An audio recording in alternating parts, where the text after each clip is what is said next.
Okay, so we're continuing for first sports, and this is a continuation of vectors, and we're moving on to a new idea called the dot product, okay, or scalar product.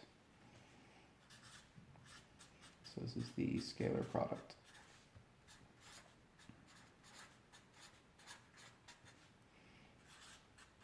Of vectors, also called dot product.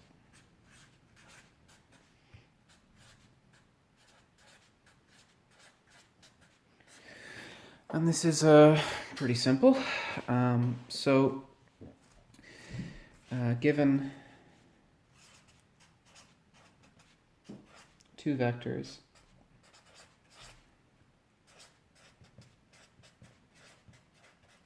we have v1 has to be x1 by the I.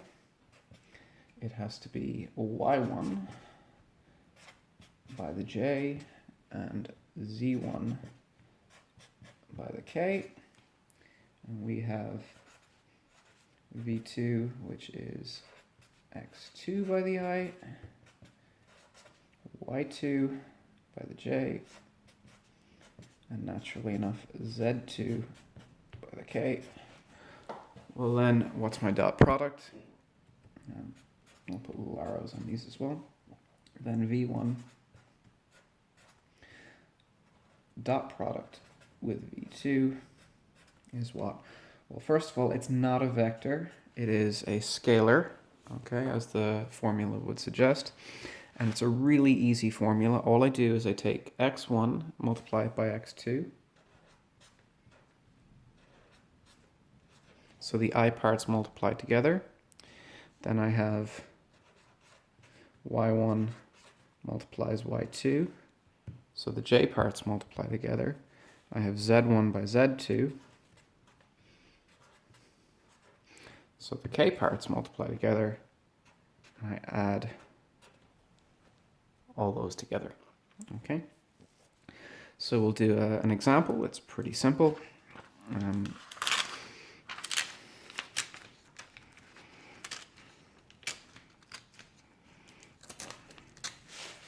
Okay, so we'll do an example here.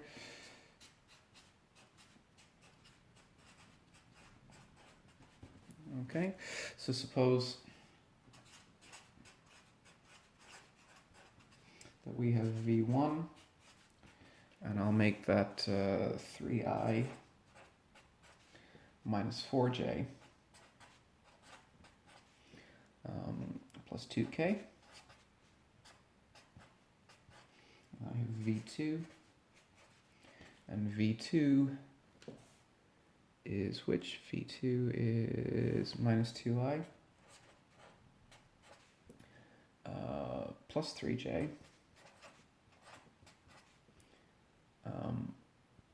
plus k. Well, all I need to do here is, sorry for kicking this down there. All I need to do here is bring together the appropriate terms. Okay, so what's my dot product? I have v1 dot product with v2 is going to be what? Well, my term here for the I, the x1, is 3. That has to multiply minus 2. So I have 3 by minus 2. Those are the I terms. Then I have minus 4 by 3. Those are the j terms. And I have 2 by 1. And they have to be added together. Okay, which is pretty simple. So 3 by minus 2, that's minus 6. Minus 4 by 3, that gives me minus 12. And plus 2, which is minus 18 plus 2, which is minus 16. Okay, so that's very simple and straightforward to do. Okay, there are no cross terms. Okay, so an I term never mixes with a j term or a k term, and the same for the j terms and k terms, obviously, no cross terms. It's a number. You always get a number when you do this. Okay. me get my sheet that I've been using to soak things up here for a second. Just let me pause. Okay, I got a little bit lucky there because the marker is drying out, so it didn't manage to soak through, but it would have had I used the red one just to underline the answer here. So this is the answer, okay? So the dot product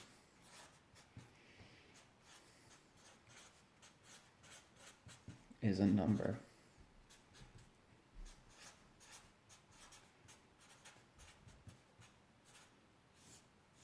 Always remember that, it's very important. Okay, so that is the dot product in 3 dimensions. We can do it in 2 dimensions just by leaving out the k terms. Okay, so also can be done in 2D. So suppose I have V1, I'll choose V1 to be equal to, I don't know, 2i plus 3j, and I'll make V2 minus 4i plus 5k, sorry, 5j. Then the dot product here, V1 dot with V2 would be, I bring the I parts together, so 2 with minus 4 would have 3 and 5. And I add those together. That gives me minus 8 plus 15, and that would be 7. Okay, so that's fairly simple and fairly straightforward to do. It's not difficult, you just have to remember it. Okay, remember the formula. Okay. Now, here is another formula which is true, and I will contrast this with another one in a moment. I just want to show you what happens if you take the dot product of a vector with itself first. So notice the following. We're going to let v, and I'll let v here be equal to 3i plus 4j. My favorite example, okay? And if I take the dot product of v with itself, then what do I get? Okay, well, I have 3 multiplies 3, and I have 4 multiplies 4. The I parts go together and the j parts go together, and of course they're the same. And then they added the I parts together, the j parts together, add those 2 results together. I've got 9 and 16, which is 25, which is the length of v squared. Okay? So there's a connection between the dot product and the length of vectors, and we'll make that very explicit with the next formula. Okay? Okay. So the next formula is, suppose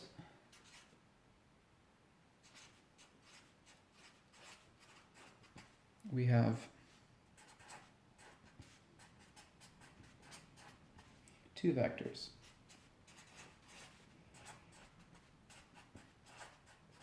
And this can be in any number of dimensions. We're going to let, you can imagine that it's 2 or 3 or whatever you prefer. I'm not going to even show you the proof of this because it's not necessary. But let's say I have the vector here, which is v1, that points in that direction. And I have another vector, which is v2, and it points in this direction. And that the angle between them is called theta. Okay? Well then, the dot product of v1, we'll give these the little arrow symbols as well, just to, the dot product of v1 with v2 is what? It is the length of v1 multiplied by the length of v2, and the magnitude was the term we used. And then we multiply that by the cosine of that angle theta. Okay. So that allows me to find the angle between the two of those. Now, I am not going to show you the proof of this, but it's there in the notes if you want to look at it. Let's be realistic, none of you are going to do that.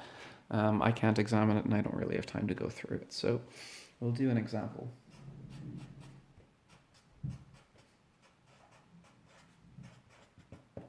Okay, it says here, find the angle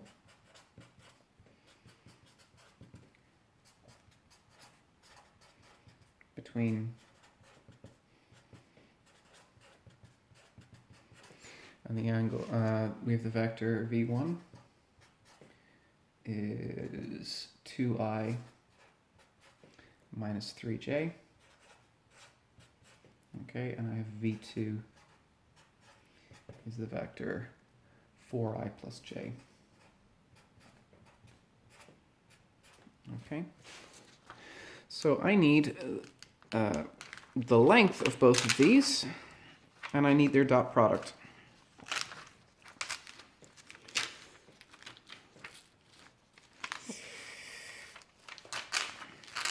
Okay.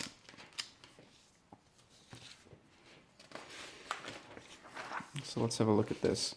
Okay, so what's v1 dot v2 first? That's pretty simple. I have a 2 and a 4, they go together. Okay, I have a minus 3 and a 1, so plus minus 3 times 1.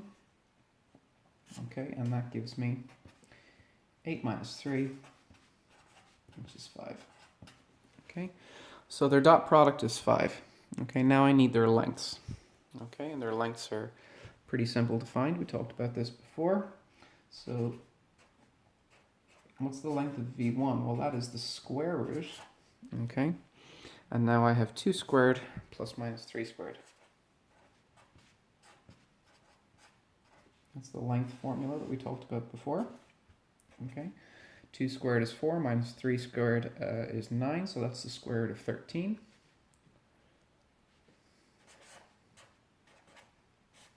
Okay, and the length of v2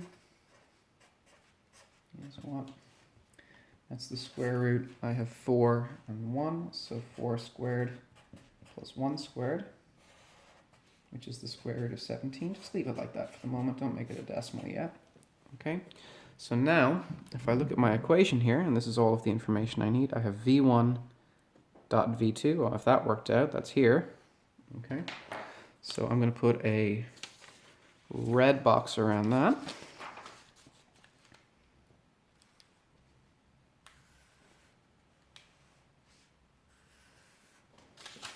So that's my red box here. That's the thing I'm looking for here. Okay. And I'm going to put a blue box around this side here.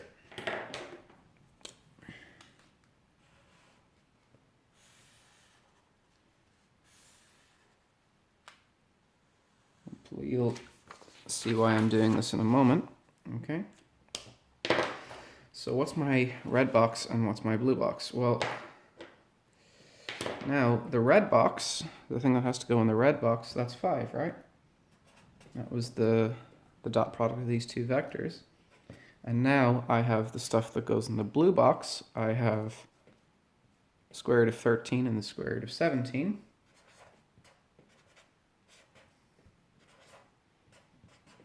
Okay, but I'm not done yet. I also have the cosine of the angle. Okay, so this is all of the stuff that went in the blue box. And this is all of the stuff that went in the red box. I was able to work all that out. Okay, so I've got everything lined up. Now I'm trying to find the angle theta. Okay, so how do I find the angle theta? Well, to find the angle theta, I need to isolate the cosine term by itself. Let me pause there. Sorry, the doorbell just rang there. I just wanted to check what it was. So I've got my red box, I've got my blue box, I need to move terms across. So what do I end up with? I end up with 5 over, and I have the square root of 13 by the square root of 17 is equal to the cosine of theta. And I'm not going to use any decimals yet. I'll leave everything in this form until I want to finish it out. Okay. So now, this does not give me the angle theta. This gives me the cosine of the angle theta, and I'm able to find the angle theta using what's called the inverse cosine function. So I have theta is equal to inverse cosine function, and now I take all of this stuff here, 5 on top, square root of 13 on bottom, square root of 17 on bottom, like that. Okay, and this is pretty simple to do once you have a calculator. I'll show you how to do it here. If you don't have a calculator, this is the one I use. It's the older series Casio. The newer one has all the same functions. It just has a nicer looking shell, but we'll talk a little bit about this. So what do? I find my cosine inverse, which is a second function for cosine inverse there. I can create a fraction on my calculator. I put 5 on top, on the bottom, square root of 13, move out of that square root of 17, okay, that's there. Now I'll move out of that square root, move out from underneath the underneath the fraction, and I'll close my bracket like that, and now that's my expression there. Okay, so that's exactly what I've written down here, and I hit this button, and I see I have 70.346, or about 70.35 degrees.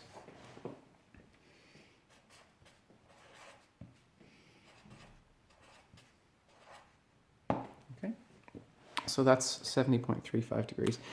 And that's my first calculation. Okay, I want to point out some points here. First of all, okay, it's pretty simple. This works in 3T as well.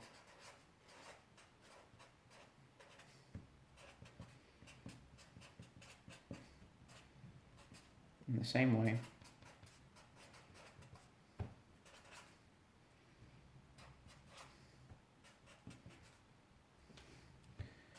In 3 dimensions. Okay, the only difference is that I have a 3-dimensional dot product, okay, and I have 3-dimensional magnitudes, but the angle between any two vectors, remember something points out over in one direction and something points in another direction, it doesn't matter where these two things are aligned, it only matters what the angle is between them. Okay, so there's a plane that's defined by the two vectors, and that plane can be rotated in 3-dimensional space or moved or anything like that, but it still doesn't change the angle between those two vectors. Okay, so that's dot product and an example of it. We'll do another one here, which is reasonably simple and straightforward, I suppose. I'll do one in 3 dimensions, and we'll see that it's really not so difficult to use.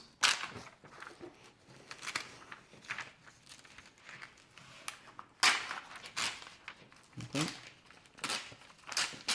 So I'll do a quick example here. I'll name my V1 and V2.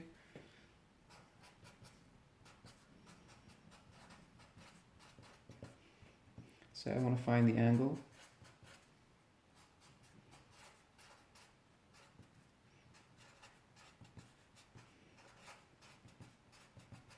I'll name 2 vectors, which this time will be, instead of 2-dimensional vectors, I'll name 3-dimensional vectors. It's not any more difficult. We'll say 2i minus 3j plus 2k. And I'll let v2 be something a bit different. We'll make it minus I plus 2j plus 5k. Okay, so those are my two vectors. I just picked vectors. It doesn't really matter what they are. I made them up off the top of my head. But we can see then that the dot product of these two things, v1 dot with v2, how does that work? Pretty simple. I have the I terms. I have 2 and a minus 1. So 2 multiplies a minus 1. My j terms are a minus 3 and a 2. Okay. And my k terms are a 2 and a 5. Okay. So 2 with minus 1, minus 3 with 2, and 2 with 5. And now add those terms together. What do I have? 2 and minus 1, that's minus 2. Minus 3 and 2, that's minus 6. And 2 and 5 is 10. So my total answer is 2. That's my dot product. And that, like before, was the thing in the red box, the thing on the left. Okay. And now what goes into the right side, or the blue box that I had before? I need the length of the vector v1, which is pretty simple to find. What do? I take the components here. I have 2, and I square it. I have minus 3, and I square it. I have 2, and I square it. And then I add all of those together, and I take the square root of the whole thing. Okay, that's my length formula, or magnitude formula. Okay, what do I end up with here? I have 2 squared minus 3 squared, and 2 squared is 4. So this is 4, minus 3 squared is 9.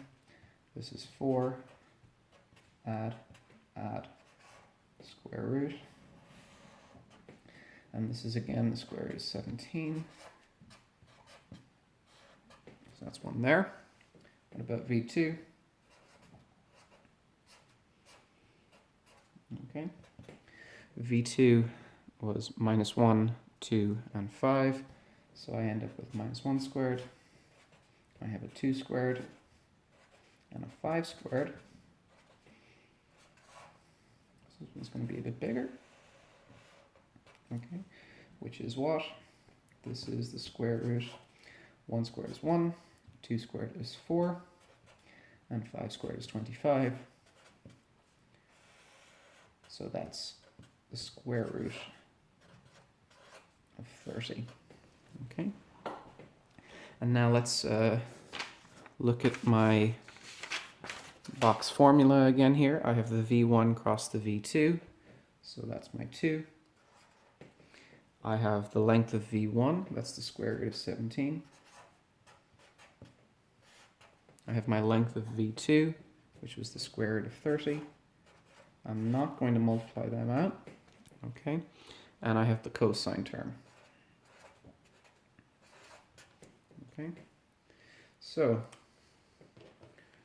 this was the red box, the left box,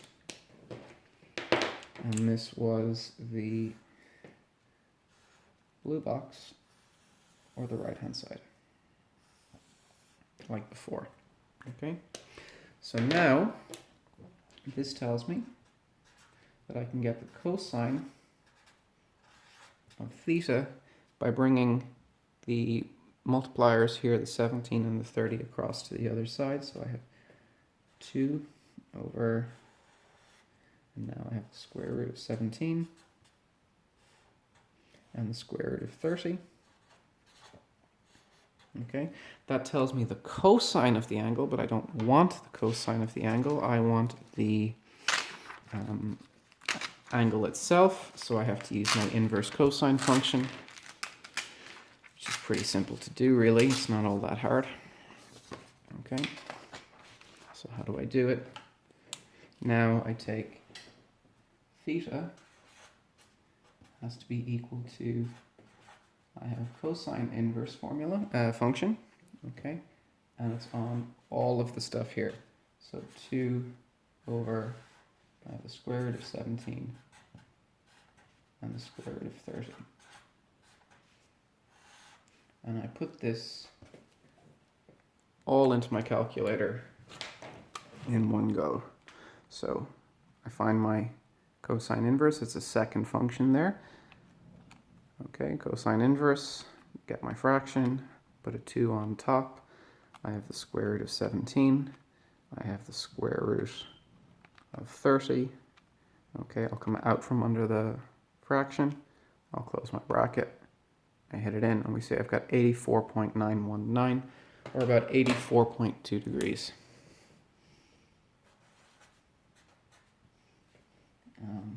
Sorry, 92 degrees. Okay, so that's my answer there. Okay, so we're going to stop at that point, and then I will continue with this topic in the next video with some observations about choosing particular angles and so on, and we'll see that it's relatively straightforward once I can remember the formula. Okay, thank you.